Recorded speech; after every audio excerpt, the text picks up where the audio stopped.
Miss England మిల్లా Maggi comments ను తీవ్రంగా ఖండించినట్లు చెప్పారు tourism chief secretary Jayesh Ranjan. మిల్లా Maggi ఆరోపణలు నిరాధారమైనవని అన్నారు. మదర్ హెల్త్ బాగలేక మిల్లా పోవటం వల్లే పోటీ నుంచి తప్పుకుంటున్నట్లు చెప్పారు. తెలంగాణలో ఆతిథ్యం నచ్చిందని ఇదివరకే మిల్లా మ్యాగీ చెప్పిన విషయం గుర్తు చేశారు. మిస్ ఇంగ్లాండ్ పట్ల ఎవరూ తప్పుగా ప్రవర్తించలేదన్న జయేష్ రంజన్ మిల్లా మ్యాగీ కేవలం జోహమల్లా ప్యాలెస్ డిన్నర్లోనే పాల్గొన్నట్లు తెలిపారు.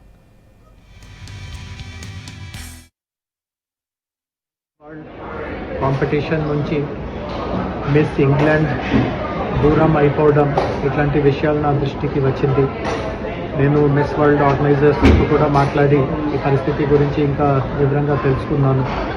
వాస్తవికత ఏముంది అంటే మిస్ ఇంగ్లాండ్ ఏది క్లెయిమ్ చేస్తూ ఉందో అట్లాంటి ఏమీ జరగలేదు.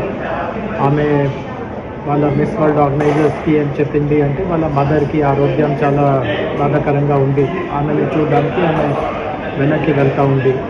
అండ్ స్పోర్ట్స్ కాంపిటీషన్ జరిగిన మరుసటి రోజే ఆమె వెనక్కి యూకేకి వెళ్ళిపోయింది.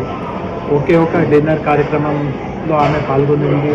అది జోహమల్లా ప్యాలెస్లో జరిగిన డిన్నర్. అందులో మన అందరికీ తెలిసి సుమారు ఒక 300 గెస్ట్స్, ప్రతి ఒక్కరిని పర్సనల్గా మేము సెలెక్ట్ చేసి ఆహ్వానించాము.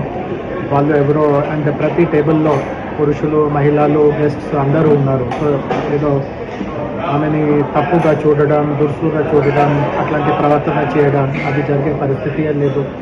అండ్ ఆమెతో ఉన్న తోటి మిస్ వరల్డ్ కాంపిటీటర్స్తో కూడా కొంతమంది కూడా విచారించడం జరిగింది. వాళ్ళు కూడా చెప్తా ఉన్నారు అట్లాంటి పూర్తిగా వాళ్ళకి జరుగుతున్నటువంటి ఏర్పాట్ల మీద మంచి అభిప్రాయం ఉంది, మంచి నమ్మకం ఉంది. సో బయట నడుస్తున్నటువంటి అపోహల్ని నేను పూర్తిగా ఖండిస్తున్నాను. అండ్ మిస్ వరల్డ్ ఆర్గనైజర్స్ కూడా చాలా వివరంగా ఆమె రికార్డ్ చేసిన కొన్ని వీడియో